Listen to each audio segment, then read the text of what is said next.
বন্ধুরা, আমি শরতের মেঘ সম্বন্ধে কিছু কথা বলতে চাই। শরৎকালের মেঘের সাথে কাটানো মুহূর্তগুলি খুব সুন্দর। শরৎ মানে এমন মেঘেদের আনাগোনা যা মনকে শান্ত করে দেয়। শীতের আগে এই মেঘগুলিদের ভেলা দেখতে যেন এত ভালো লাগে। শরতের মেঘেদের মাঝে খুঁজে ফিরি হারানো দিনের স্মৃতি। শরতের সাদা মেঘগুলি যেন প্রকৃতির এক রঙিন ছবি। শরৎকালের আকাশে সাদা মেঘের ভেলা প্রকৃতির এক অসাধারণ সৃষ্টি। শরতের মেঘেদের আনাগোনা শরতের এক অপরূপ রূপ।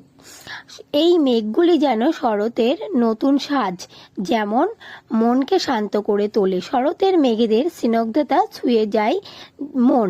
শরতের শান্ত আকাশ আর মেঘেদের ভেসে বেড়ানো মন জুড়িয়ে যায়। তো বন্ধুরা, কেমন লাগলো ভিডিওটা? লাইক কমেন্ট শেয়ার করবে। টাটা।